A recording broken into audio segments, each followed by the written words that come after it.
In 1487, in the city of Nanjing, thousands of young men lined up outside a walled compound before dawn. They weren't soldiers. They weren't criminals. But once they walked through those gates, they would be locked inside cells barely larger than coffins for 3 days. No leaving. Not for rain. Not for illness. Not even for death. This was the Imperial Examination. And for over 1300 years, it was China's path to power. Also, it was completely insane. Let's start with the good part. This system actually began as a revolutionary idea. The Imperial Examination was formally established in 605 AD during the Sui dynasty. The concept was simple.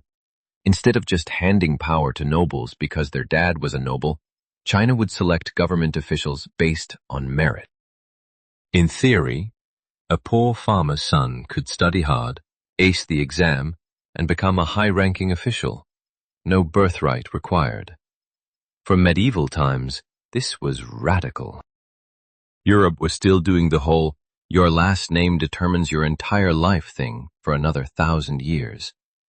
China said, let's make people earn it. The Tang and Song dynasties used this system to build one of the most stable bureaucracies in history. Scholars were respected. The system created social mobility. And then, over the centuries, it became a nightmare.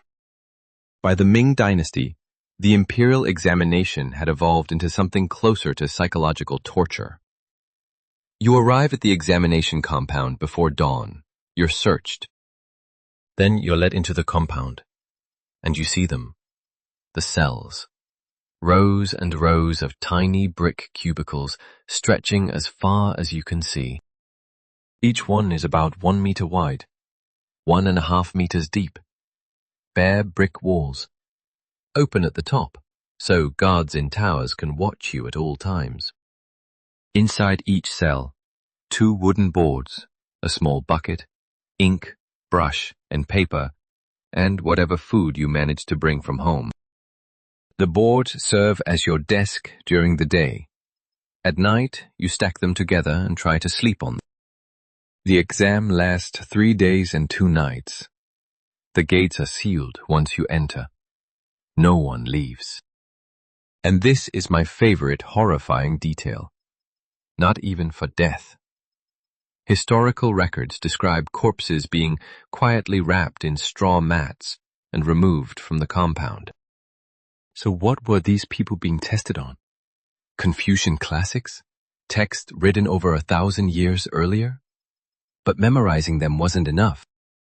By the Ming dynasty, you had to write essays in a specific format called the 8-legged essay, or Ba Guen.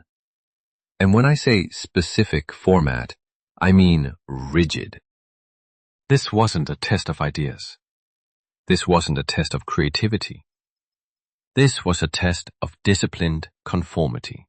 You weren't being judged on whether you could think. So how hard was it to pass? At the provincial level, over 10,000 candidates might compete for fewer than 100 spots. That's less than a 1% pass rate. And passing the provincial exam was only the beginning. To get the most prestigious degree, the Jinshi, you had to pass the metropolitan exam and then the palace examination. There are documented cases of men sitting for the exam into their 40s and 50s, still chasing that degree. Failure meant financial ruin and social humiliation. Let's talk about what actually happened inside those cells. 3 days. No sleep, no conversation. Just you, a tiny brick box, and the crushing weight of your entire family's expectations. In summer, the heat was unbearable. In winter, candidates shivered. Rain sometimes flooded the cells. There are accounts of men emerging from the compound delirious and completely broken. Despite being brutal and dehumanizing, the Imperial Examination system kind of worked. For over 1,000 years, It created a professional bureaucracy not based solely on birthright. By the 19th century, though, cracks started to show. China was facing new challenges: industrial technology, modern artillery, Western political systems. And the Imperial Examination?